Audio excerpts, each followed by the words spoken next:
Welcome to the Win, Make, Give podcast. It's Chad Hyams here with Bob Stewart over there. Bob, how are you doing today, my friend? I'm good. I'm still, if I'm being honest, we recorded an interview right before this. I'm still glowing a little bit from that one. Glowing now? I don't know. You're over the envy, you're over the jealousy, and now it's into more of a love bubble. Man was so handsome. I just can't get over I think I'm gonna have to fight you for Thomas. I think we've agreed at the end we're gonna have to fight to see who gets to keep Thomas in our world. Maybe we just bring him into Win, Make, Give somehow, some way along the way, and we both get to share him. Bob, what's been going on with you of late in the beautiful Pacific Northwest? It's fall here, Chad. It's rain and football. That's about it. I don't know. Well, that's what you do. You go into hibernation up in the Pacific Northwest. You go rain, you go football. All right, Bob, the last time we saw each other in person, a little while ago now, was at the BuiltHOW conference. That's right. We had that opportunity, and just like I had promised in an interview earlier, I ran up and I bear hugged you as soon as I saw you. You did? I sure did.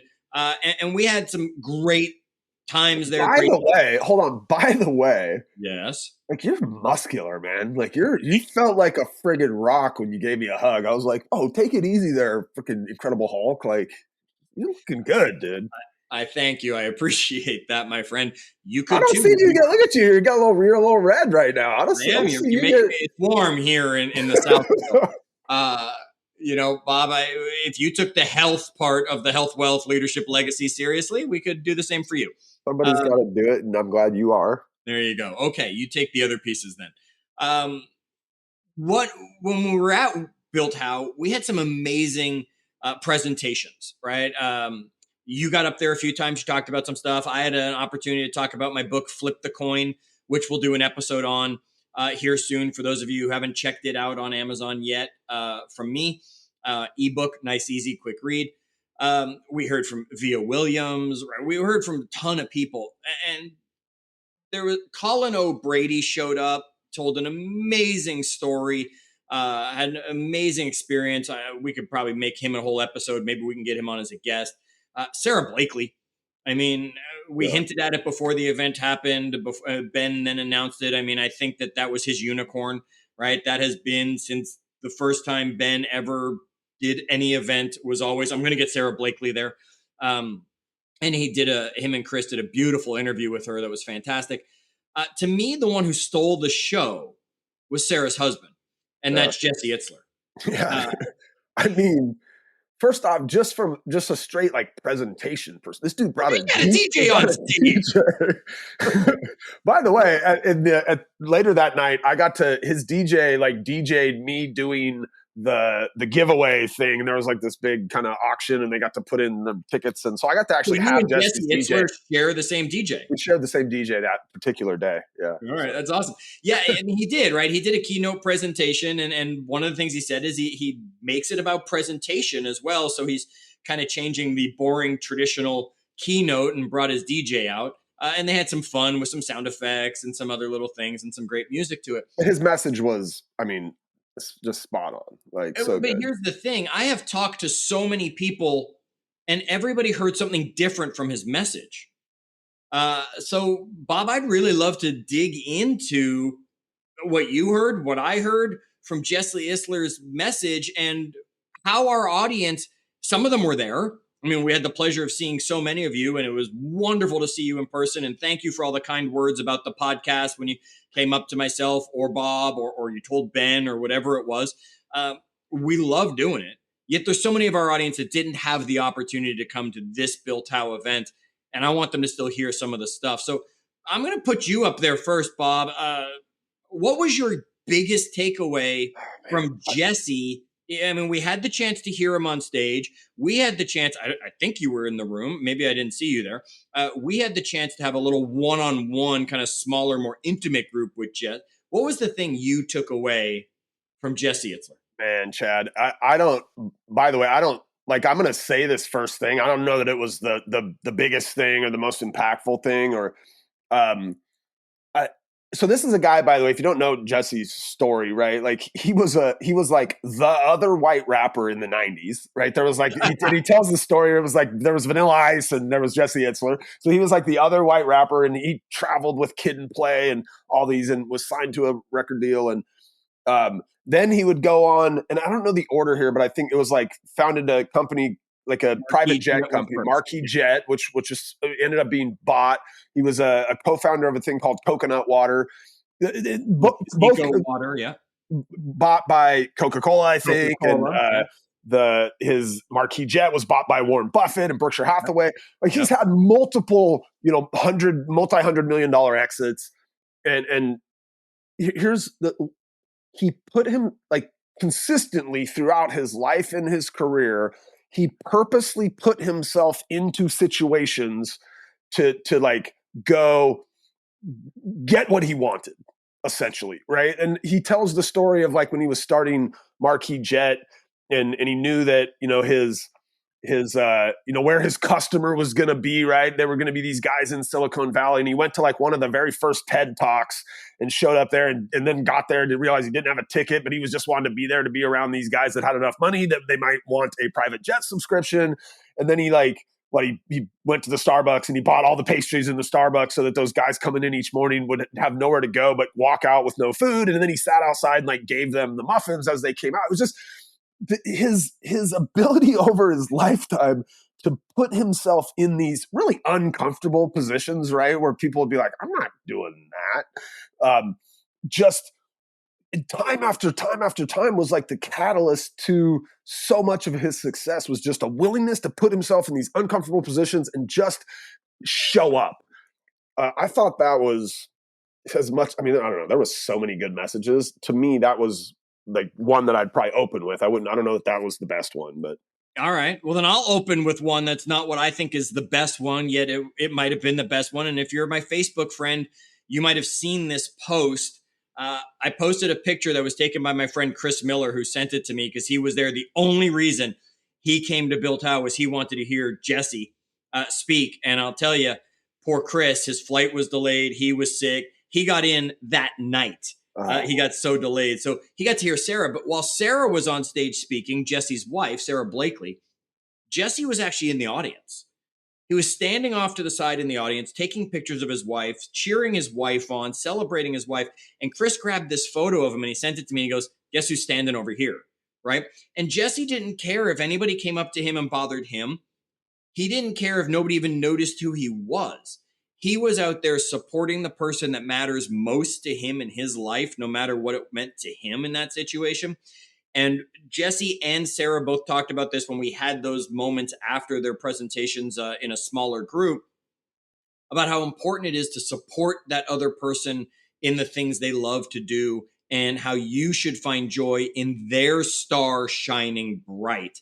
They both kept talking about it, that when he goes and runs one of his endurance races, God bless him, right? She says, you got to love him for the stuff he does. And with her, with all of her business, he says, you got to love her, right? It's her doing her and being her crazy little fun self. And it was just amazing to see such a power couple that still, I mean, they could easily be extremely competitive with each other. They're both such big dreamers, big thinkers, big money makers, yet they were the exact opposite.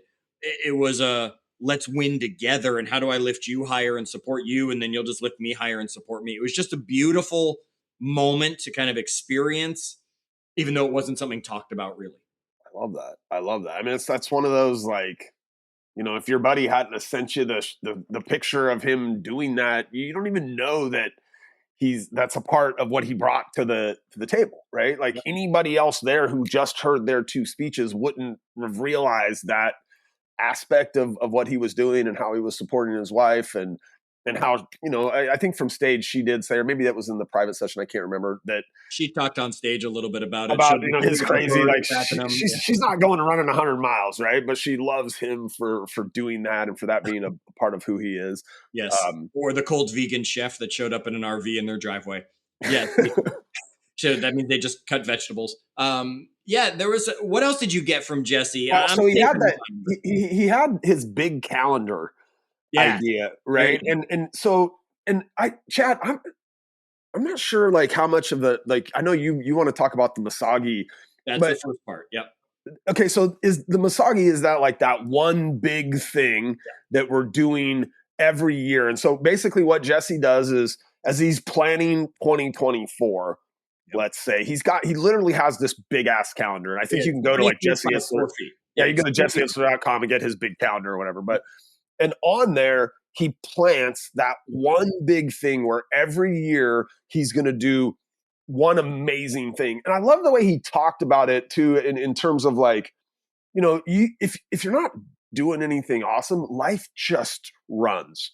Yes. Right. He's like, but I always wanted to have like these milestones that I could look back at and say, oh man, 2006 was the year I did that, or 2008 was the year I did that. I I think that's such an awesome concept. I think a lot of us maybe do that around like family vacations or something, but he picks these really big, crazy things that really are like these milestone events in his life. And, he talked about realizing he's only got 30 of those types of milestones left, and just his whole appreciation maybe for time, Chad, and the way he really, even as this guy who's a billionaire with lots of, you know, um, lots of competing agendas for his time, he still like sets out the year and does that thing. And then the other thing that he laces in there, by the way, is something that I think he picked up from like a friend of his, where every 6 weeks, I want to say it was, he does, Every what two was it? months. He does Every 6 a 2 months. year. Yeah. Okay, every 2 months he does something that he wouldn't normally do, and generally tends to wrap that around with the family, right? Like, and I think the example that he'd given it where he joined a friend for that was they like went camping out like in the snow or something, right? And he just like when he'd gone with his friend, he invited him, and he was like, why are we camping in the snow, right? I mean, I'm down, let's do it, but like, what's the purpose of the point here? And his friend had kind of explained to him that this is something that his family does every 6 to 8 weeks. They try to do something that just as a family they would not normally do.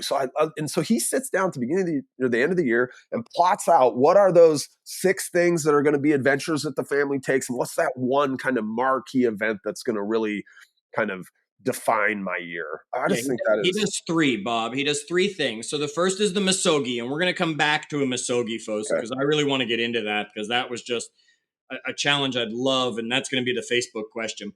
Okay, so he plans his Misogi. That's the first thing that goes on the calendar. Now, this big ass calendar, just so you know what it is, it's just literally the whole 12 months so you can see it all at once. Yeah. Right. So if you looked at it, it just here's January and February and March, and every month is on this calendar. And he plans when the Misogi is going to happen because he needs to block off the time that it requires. Then he does the 6 mini adventures. Now, they don't have to be every other month. He says plan 6 mini adventures every year. They don't have to involve airplanes. They don't have to be big trips. They can be mini adventures. One of the suggestions I've been sharing with people when I talk about this is what if you went up to the mountains, rented a cabin, didn't bring your technology, right? And just brought some board games and some cards and just had a unplugged, we're, living off the land for 2 days or something with your family. What if you actually went to the city that you live in, because most of us don't pay attention to our own city, and did a mini vacation just in town, went and rented a hotel room, went and did something, right? Mini adventures. Because what he says was if you were 30 years old, I wish I was 30 years old, but he said this, if you're 30 years old and you live just until you're 80 and you did 6 mini adventures a year, you would do 300 mini adventures in your life. And you would never get to the end of life and just say, well, life happened, right? You would have had all these things. Now, he didn't say they had to be with the family. So for those of you out there who don't have family, right? Don't worry about it. You get to choose who they're with. I would say once a year, I would do it with kind of the guys for Sure. me, right? Once a year, you might do it with two other couples that you've got like this relationship with. And then it might just be with the family and it might just be with my partner, right? So think about this because wow, what a life you have. The analogy he gave you were kind of hinting at, Bob, was he said a bus starts basically when you're born. And imagine the movie Speed. It's not allowed to slow down or stop. It's going to keep going all the way until the end of the ride. This bus is going no matter what. And if we don't have these little adventures along the way, the bus ride's going to get really boring and have nothing to us. So that's the second thing he puts on the calendar. And the third thing he puts on the calendar is he says every quarter he adopts a new habit. Mm. Because it takes approximately 90 days to establish a habit. Yes, the University College of London research says it's 66 days to make a habit as easy as it's ever going to be. Yet that's also a 7-day-a-week habit, folks. If you start doing the math and figuring it out, a 5-day-a-week habit takes 88 days to cement. So that's 90 days. So that's a quarter to create a new habit. And that's the third thing he does is he decides 4 habits he's going to add to his life next year. So it was pretty powerful. Now I want to go back to this Misogi concept, Bob. Before Jesse had mentioned it, had you ever even heard the word? I don't think so. Like, no. I don't think I had either. And if I had, it didn't stick in my head. But you can be sure I went nuts on the research as soon as this was over. I was like, I got to know more about this Misogi concept. And it is originally a Japanese purification cleansing ceremony ritual where you immerse yourself in cold water. And really what you're supposed to do is stand under a waterfall and just be pelted. And imagine the feeling of this cold ass water just pelting you from a waterfall while you're standing under it for like 5 minutes to go through this purification. It would be, I would have to believe, life-changing. I'd literally probably freeze before it happened, and I would run out of the water every time somebody said, get back in there. I don't like cold water except to drink. So in today's world, that term has kind of become a little bit more of a thing that pushes you physically and mentally and spiritually to another level. Okay. Sorry. So what he's saying is take on a Misogi every year. And we'll give you some examples of some. And what I want you to do is come into the Facebook group, right? Win, Make, Give, facebook.com/group/win, make, give. If you can't, just search Win, Make, Give for it. And we want to hear about a Misogi you're going to take on in 2024. And if you're not going to give me a Misogi you're going to take on, give me an adventure or two that you are planning for 2024 around what Jesse talked about. Okay. So what we're doing now is we're looking to create these challenges. And Bob, I want to kind of give you some tips. So as you're creating this challenge, okay? So the first tip is you've got to find something that's going to excite you. Because if you're doing it just to say, okay, my Misogi is I'm going to run a marathon, and you don't care about running a marathon, you're not going to run the marathon, right? So it's got to be something that truly excites you, whether it's physical, maybe it's mental, right? Forcing you to confront things or something through that, or maybe it's spiritual. Maybe it's going on some incredible spiritual retreat or whatever it's going to be. It's got to be something that's going to excite you to make it happen. That's first. Second, it's got to get you out of your comfort zone. Okay, so Colin O'Brady, who was another speaker there, talked about this thing called the 12-hour walk, where you get no technology with you. You just walk on your own for 12 hours. Distance didn't matter. It was just the 12 hours of being alone, letting your, right? That's not a huge, like, I need a week to accomplish this. I need 12 hours to accomplish this. But it's going to be something that's going to be life-changing and challenging, because I'll bet a lot of people who take on a 12-hour walk at hour 4 are back home. Or they've called somebody and said, come get me. It's not about the distance. It's about being alone with your thoughts for that long. Okay. You've got to choose a challenge that aligns with your values, Bob. So don't go choose something that, is completely against who you are and what you believe. If you're not a physical person, don't go choose some physical challenge. It's got to be something, and you got to have some fun with it. The thing to remember about a Misogi is that, and the best way to describe it, the way Jesse described it, is it should push you to a limit where there's only a 50-50 chance you'll actually succeed. That's what he said. Now, obviously, we're all people who want to achieve, but there should be something so big that it could be easy or hard enough that it's not easy to achieve this. You're going to have to work at making it happen, because it's going to push you, and it should scare you a little, and It's for you and nobody else. So don't worry when someone says, well, that's dumb. Bob, are you willing to take on a Misogi in 2024? I don't know if I'm willing to publicly disclose right now that that's a yes, Chad. Let me give it some thought, because I think, like, I'm not Jesse Itzler. I'm not doing no 100-mile marathon, but Sure. I feel like it's something that I should explore. I Okay, don't can I know if give you I'm some willing to publicly. examples? Okay, yeah, I'd Let love me to hear give you some some examples. examples that maybe won't scare you as much, yet they'll still be a challenge. Okay, So obviously some of these will, right? Run a marathon. sure. Heck, if you can do that, run an ultra marathon, right? That's like 50 miles or more, something like that. It's the 29029 challenge. So, folks, 29029 is a company that Jesse Itzler and Colin O'Brady started. And it is, instead of going to Mount Everest, which is 29,029 feet, it's you go to a ski resort that they've rented out and you get 36 hours to climb 29,029 feet. You climb to the top, you take the gondola down, you climb to the top, you take the gondola down. There's tents, so if you want to Can I do it sleep. the other direction? Can I take the gondola No, up and then walk down? No. no, that it doesn't work that way. Right. And you can learn more on the website. Just Google 29029. Now, 2024 will be sold out by the time you listen to this episode. It sells out in an hour. Jesse had just done a bike race or a bike ride across the US. Okay. That might be a little intense for some of us. Okay. What about doing a polar plunge?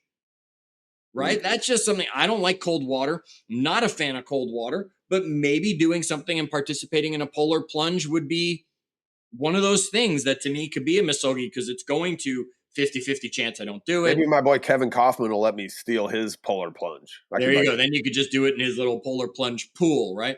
What about going skydiving? Right? How many people have a fear of flying or a fear of falling from the plane? But what would, there's a 50-50 chance you're not getting in that plane when you go. There's a lot to it. What happens when you hit that ground, though, safely, right, is you have completely transformed who you are as a person. And it's not some 100-mile race like Jesse. What about a week-long camping adventure? Go somewhere where you've got to be in nature and in the wild for a week. That's the Ben Kinney. That's the Ben Kinney Misogi right there, boy. He does that every day. That's not even a Misogi to him anymore. That's just I got a day. But he still does take kind of one trip a year that's really like that marquee one for him, where sometimes it's just him by himself out in the wilderness for 7 days. Correct. Right. And then, folks, you could climb. I mean, there's mountains where you are, Bob, that you could just go hike the mountains. You could do a hike around some of the mountains. There's things like across the Appalachian Trail, folks, for some people. And then there's an easy one on this list here that I was just looking at when I look for some examples. Master the handstand. Right? I mean, give yourself really focus on something, or some yoga pose that is really intense and not just some easy one. Work on mastering that and making that your thing. There's so many things you could ride a roller coaster. I hate roller coasters. Hate them. Maybe it's your Misogi is to go to like Cedar Point and ride all the roller coasters. Yeah, right. It will not be. I am not a conviction. Come on, Chad. Yet it might be something along those lines that would be that challenge. Do the 12-hour walk that we talked about. Jesse gave us such a gift when he shared these 3 things he puts on his calendar. And if you could choose a Misogi that you really put some effort into next year, I commend who you'd be when you come out the other side. Here, I want to bring this up because this was like particularly striking to me during the meet and greet time.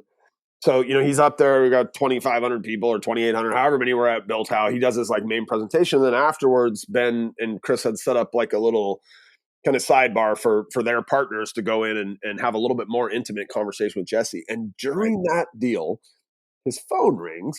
Yes.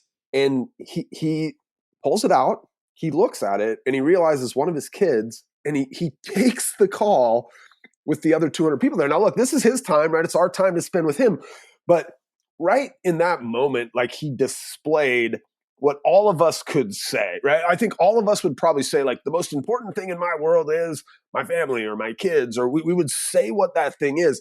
But he, like, demonstrated it, right? Like, once that call ended, there was, by the way, this kind of awkward moment of silence in the room while we all listened to him have the conversation.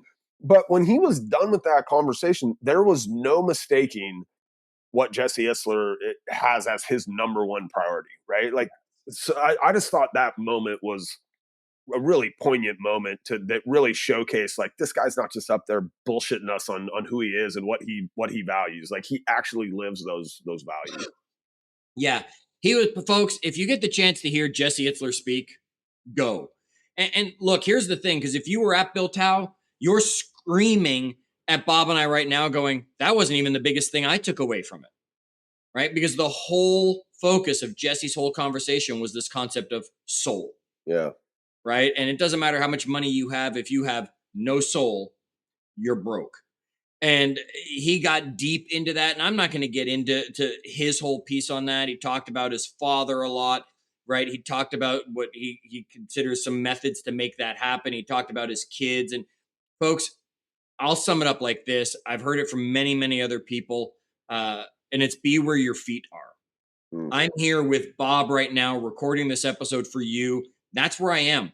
Bob and I aren't Googling things. We're not answering emails when the other person's talking, right? We're here. And when I'm going to go be with Nita later, just like when you go to be with your family later, Bob, that's where I'm going to be. I'm not going to be answering text messages during dinner time. I'm not going to be taking that. I mean, no time in history, in human history, Chad, literally no time other than today has it been easier to not be where your feet are. Yes. There's so many distractions. There's so many reasons not to be. We have to be purposeful about it. Folks, take the lessons that Jesse Itzler shared through Bob and I to you. And I want to hear in the Facebook group a Misogi you are going to take on in 2024, or at least 2 mini vacations. Bob, I'm not going to go public with mine yet. I am working on some things to see if my Misogi can actually happen. If it can, I'll go public. If it can't, I'll choose something new. But there's things that have to be figured out first before I can announce it and let the cat out of the bag. All right. Well, I look forward to hearing Chad's Misogi coming up. I'm looking forward to hearing yours and maybe running alongside you as you do it. All right, audience. As always, we hope the soul that comes through in our podcast episode stirs you, challenges you, gives you the opportunities to grow. As always, until our next episode, as always, do good.